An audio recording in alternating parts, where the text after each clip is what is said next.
बिस्मिल्लाहिर्रहमानिर्रहीम। नाज़रीन अस्सलाम वालेकुम। मैं हूं आपका मेज़बान साबिर शाकिर। वफाक़ी दारुल हुकूमत इस्लामाबाद से कुछ ताज़ा तरीन इत्तलाआत पर हम खबरें आपसे शेयर करते हैं। बज़ाहिर ऐसे लग रहा है कि मुल्क इस वक्त पुरसुकून है, किसी किस्म का कोई प्रॉब्लम नहीं है, किसी किस्म का कोई क्राइसिस नहीं है और हर चीज़ स्मूथ अंदाज में, पुरसुकून अंदाज में आगे बढ़ रही है। वफाक में निगरान हुकूमत आ चुकी है, काबीना आ चुकी है, इजलास भी बुला लिया गया और इजलास ने अपने फैसले भी सुना दिए। बजरिया वजीर इत्तलाआत और नशरियात मुर्तजा सोलंकी साहब के जरिए उन्होंने बता दिया कि हमारी पॉलिसी क्या होगी और उन्होंने बड़े वाज़ेह तौर पे कहा कि हमारी पॉलिसी और हमारा इख्तियार जो है वो इलेक्शन करवाना नहीं है। यानी कि इससे बड़ा कोई मजाक और हो नहीं सकता कि निगरान हुकूमत के तर्जुमान आके ये कहें अपनी पहली ही ब्रीफिंग में कि इलेक्शन करवाना उनका इख्तियार नहीं है और इलेक्शन उनकी प्रायोरिटी नहीं है, इलेक्शन उनका मसला नहीं है, बल्कि हम तो आए हैं फैसिलिटेशन के लिए और इलेक्शन कमीशन की मर्जी है वो इलेक्शन आज करवाए, कल करवाए, 90 दिन बाद करवाए, 95 दिन बाद करवाए, फरवरी में करवाए, ना करवाए। ये भी उन्होंने इनडायरेक्ट कह दिया कि ये हमारी जिम्मेदारी नहीं है, ना हमारी जिम्मेदारी है, ना हमारा इख्तियार है, ना ही हमारा दायरा कार है। इससे बड़ा मजाक और कोई हो नहीं सकता। इससे आप अंदाजा कर सकते हैं कि निगरान हुकूमत क्या लेने आई है, निगरान हुकूमत का मकसद क्या है और निगरान हुकूमत किस एजेंडे के तहत ये काम करे। जबकि आइन ये कहता है, आइन दस्तूर ये कहता है कि जो निगरान हुकूमतें होंगी वो महदूद इख्तियारात के साथ आएंगी और डे टू डे बेसिस पे एक रूटीन मैटर होते हैं वो उन पे वो काम करेंगी और उमूर मुमलिकत चलाएंगी और इसके अलावा कोई बहुत बड़ा फैसला नहीं ले सकती, कोई बहुत बड़ा पॉलिसी डिसीजन नहीं ले सकती और 60 दिन और या फिर 90 दिन इसके अंदर अंदर इंतखाबात करवाएं और घर चले जाएं और बाकी मुंतखब हुकूमत जब आएगी वो आके मामला देखेगी। तो ये छोटा सा पीरियड होता है, बफर पीरियड होता है। उस पीरियड के दरमियान ये उमूर मुमलिकत चलाने के लिए आते हैं। इससे बड़ा कोई और काम करना नहीं होता। पहले जो मुंतखब हुकूमत एक जा चुकी, दूसरी आने वाली है। अब इसमें ये पहली हुकूमत है कि मैंने कभी नहीं देखा कि कम से कम अपनी होश से 19 ये मार्शल लग जाए तो अलग बात है, आइन दस्तूर को मुअत्तल कर दिया जाए वो एक अलग बात है, वो एक अलग अलमिया है, वो एक बिल्कुल और चीज है। लेकिन आइन भी हो, अदलिया भी हो, कानून भी हो और ये भी कहा जाए कि हम दस्तूर के मुताबिक आए हैं, लेकिन वो काम ना किया जाए जो दस्तूर कहता है। तो मैं तो कम से कम ये देख रहा हूँ 1985 से ऑनवर्ड के 1985 से ऑनवर्ड देख रहा हूँ जी, असम्बलियां टूटती हैं, बनती हैं और उसके बाद इलेक्शन होते हैं और मुंतखब हुकूमत आ जाती है। लेकिन ये पहला मौका है कि ये पहली हुकूमत, पहले तो 15 जमाती हुक्मरान तहत वो ये कहता था कि जनाब इलेक्शन की कोई जरूरत नहीं है, पंजाब में और खैबर पख्तूनख्वा में उन्होंने नहीं करवाया, एक ही दिन इलेक्शन होंगे तो बात बनेगी। अब वो एक दिन वाला जब नौबत आई है तो अब कहते हैं नहीं एक दिन भी नहीं, पहले मरदमशुमारी होगी, उसके बाद हल्का बंदियां होगी। यही बात इलेक्शन कमीशन ऑफ पाकिस्तान ने जब 9 और 10 अप्रैल की दरमियानी शब जब हुकूमत जब डिप्टी स्पीकर कासिम सूरी ने तहरीक अदम इत्मीनान को फारिग कर दिया था और इमरान खान साहब ने उस वक्त के वजीर आजम ने असम्बली तोड़ दी थी, तो जब नए इंतखाबात अनाउंस हो गए थे उस वक्त अप्रैल में ये कहा था इलेक्शन कमीशन ऑफ पाकिस्तान ने जाके कि हम अक्टूबर से पहले इलेक्शन नहीं करवा सकते, इलेक्शन अक्टूबर 2022। तो इसलिए गवर्नमेंट सुप्रीम कोर्ट ने उनको इजाजत दे दी और इलेक्शन के तरफ जाने के बजाय तहरीक आदम इत्मीनान का प्रोसेस कंप्लीट करवा के शहबाज शरीफ साहब वज़ीर आज़म बन गए। अब वो 22 भी गुजर गया, अब 22 के बाद अब आ गया 23 भी गुजरने वाला है। तो मरदमशुमारी भी वहीं, हल्का बंदियां भी वहीं। और मामला क्या है, क्या इलेक्शन कमीशन ऑफ पाकिस्तान को कोई और कंट्रोल कर रहा है? क्योंकि ये खुद तो ये काम नहीं करते। इलेक्शन कमीशन ऑफ पाकिस्तान को कौन कंट्रोल कर रहा है? चीफ इलेक्शन कमिश्नर कहां से हिदायत ले रहे हैं और आगे फिर ये कन्वे करते हैं।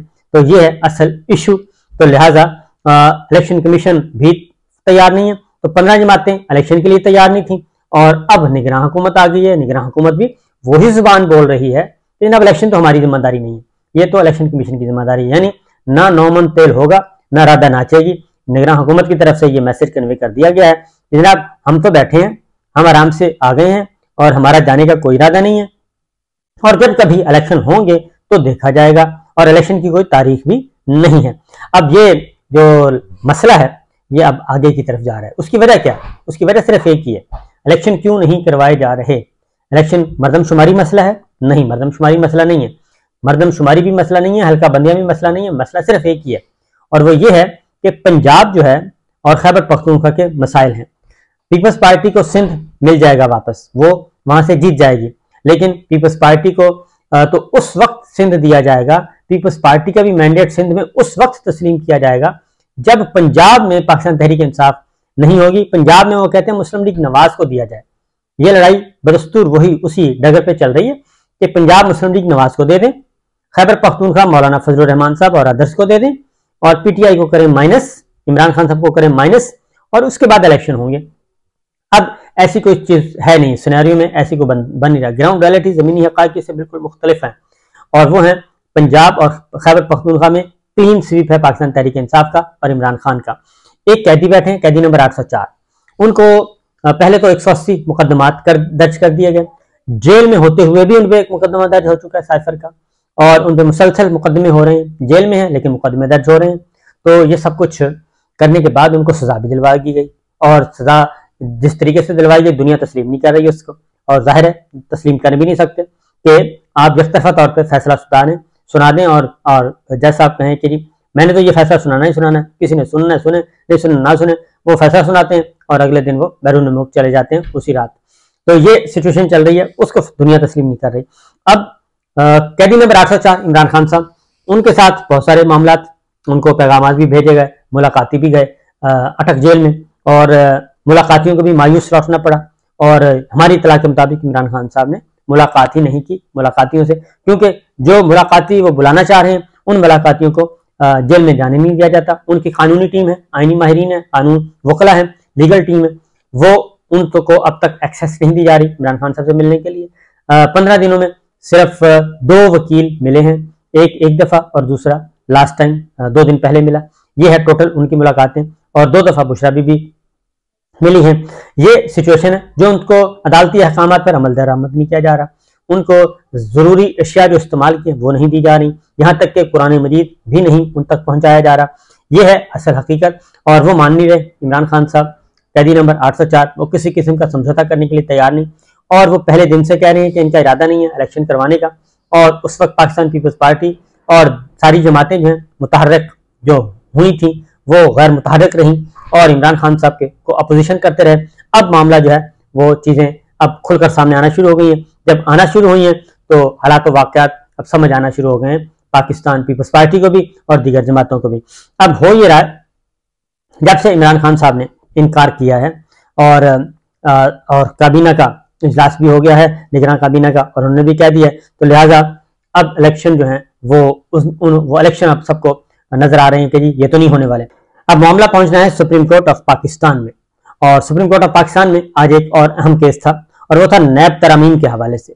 नैब तरमीम जो कि चैलेंज की हुई है इमरान खान साहब ने, आज उसकी हियरिंग थी, और उस हियरिंग में एक अजीबोगरीब किस्म का दिलचस्प वाकया हुआ। दिलचस्प भी कहूंगा और अजीबोगरीब, मैं सोच समझ के कह रहा हूँ कि वाकई अजीबोगरीब है।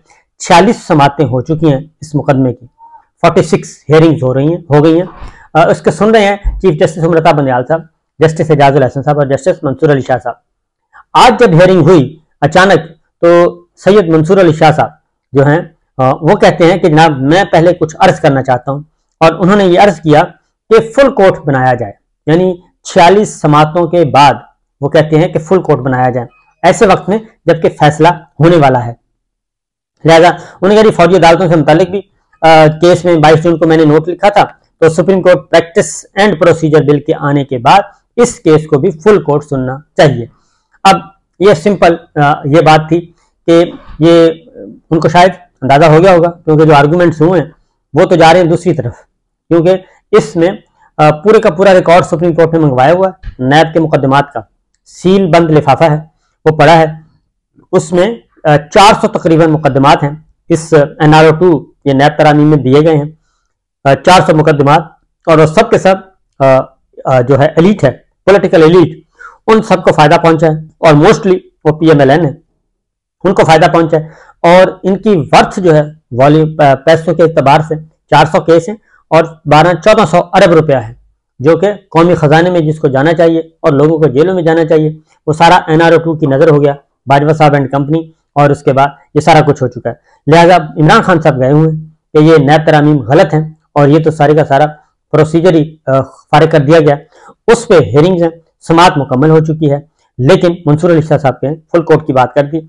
उस पर चीफ जस्टिस उमरता बंदयाल साहब ने बड़े एग्रेसिवली कहा कि मजीद एम्बेरस ना करें तो ज्यादा बेहतर है, और ये अब जो है फैसला होने की तरफ जा रहा है केस, और इस वक्त फुल कोर्ट की बात बिल्कुल मैं अल्फाज इस्तेमाल करूंगा, बहुत ही वो उन्होंने कहने का मतलब है इंतहाई फजूल बात है कि जब 46 समातें हो चुकी हैं तो फुल कोर्ट की बात की जा रही है और मुकदमा मुकम्मल हो चुका है।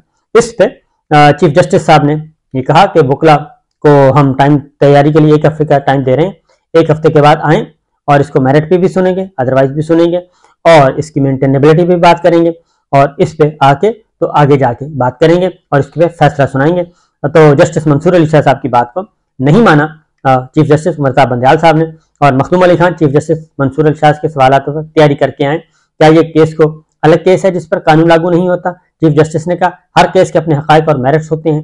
जस्टिस इजाजुल हसन साहब ने कहा कि एक दिन एक केस में दी जाने वाली राय सिर्फ उसी के लिए होती है, असूल वाज़ेह है, इख्तिलाफ राय आने पर फैसला अक्सरियत का होता है। चीफ जस्टिस साहब ने कहा, उन्होंने कहा जी हम फैसला देंगे, आप उस पर डिफर कर लेना, आप अपना नोट लिख इख्तिलाफी नोट लिख देना। मंसूर अली साहब ने कहा तो लिहाजा ये नहीं हो सकता कि अब जो है इस मौके पे आके ये कहा जाए। मतलब ये है कि ये सारे का सारा अगर ये नैब तरामीम उड़ा दी जाती हैं और इसको क्योंकि ये केसेस सामने रखते हुए जो पिछली 15 जमाती हुक्मरान इत्तेहाद है उसमें 60% काबीना नैबज़दा थी और वज़ीर आज़म समेत और जिन पे फर्द जुर्म आयद होनी थी उन पे उनको वज़ीर आज़म बना दिया गया और वज़ीर आला बना दिया गया और उनको वज़ीर बना दिया गया और उनको मिलिट्री इस्टेब्लिशमेंट ने सैल्यूट भी किया और उस वक्त ना ही कौमी मफाद खराब हुआ और ना ही कोई कौमी सलामती को खतरा हुआ, ये सब कुछ हुआ।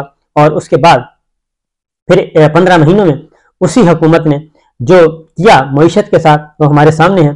लिहाजा एक छोटा सा एक मैं आपको बता देता हूँ कि पहले बता चुका हूँ कि एक्सपोर्ट क्या है, डॉलर का के साथ क्या हुआ, पेट्रोल के साथ क्या हुआ, डीजल के साथ क्या हुआ, महंगाई के साथ क्या हुआ, गुर्बत के साथ क्या हुआ, ये सारा एक डिटेल मौजूद है। यानी कोई एक शुबा भी नहीं है जिसमें उस 15 जमाती हुक्मरान इत्तेहाद ने कुछ बेहतर किया हो और कोई एक भी सुख का सांस पाकिस्तान के अवाम को। एक फिजिकल ऑपरेशन रिपोर्ट 2022-23 यानी कि इसी सरकार की, शहबाज सरकार की 1 साल की है और जुलाई से लेके जून तक की, और उसमें जो बजट खसारा है वो 7.7% तक पहुंच चुका है जी। और जुलाई से जून 2023 कुल आमदन 9,633 अरब रुपया थी और खर्चा जो है 1 साल में इन्होंने किया है 16,154 अरब रुपए का किया है। तो इस तरीके से अखराजात और आमदन में 6,521 अरब रुपए का फर्क है, यानी 6,521 अरब रुपया, 6,500 अरब रुपया हम कर्जा लेके इस मुल्क को चलाया गया है और उसमें 87 रुकनी काबीना के अखराजात शामिल कर लें, 87 रुकनी काबीना के, और उस अधूरी पार्लियामेंट के अखराजात भी शामिल कर लें जिसमें अपोजिशन नहीं थी, जो कि मुतनाज़ पार्लियामेंट थी, कौमी असम्बली थी, उसको भी शामिल कर लें। फिर उन वजीरों के जो मुतनाज़ कैबिनेट, मुतनाज़ और फौज दर मौज एक काबीना 87 दुनिया की सबसे बड़ी काबीना, उसके अखराजात भी नोट फरमा लें कि उनके आने जाने के आनिया जानियाँ जो बैरून मुल्क उड़ान भरी वो भी। तो ये हमारी जेबों से पैसा गया है, जो हम टैक्स देते हैं, मैं और आप टैक्स देते हैं, उन टैक्सों से हमने इस हुकूमत को पाला है और 6,521 अरब रुपया हमारी जेबों से गया है। और वो जो IMF का कर्जा आता है वो हमारी लिए नहीं आता, वो इन अल्लों तल्लों के लिए आता है, जो कि वरना होता यह है कि अखराजात कम करें और अपना जो फिस्कल डेफिसिट है वो खुद ब खुद ही अखराजात कम होंगे तो ज़ाहिर है कर्जों क्या आपको जरूरत नहीं पड़ेगी।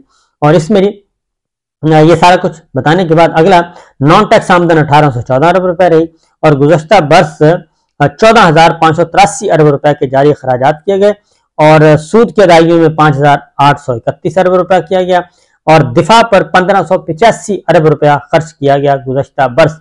ना ही कोई जंग थी ना ही कुछ और, 1,585 अरब। और पेट्रोलियम लेवी की मद में अवाम से 580 अरब रुपए वसूल किए गए और इस दौरान सूबों को 4,223 अरब रुपए मुंतकिल किए गए।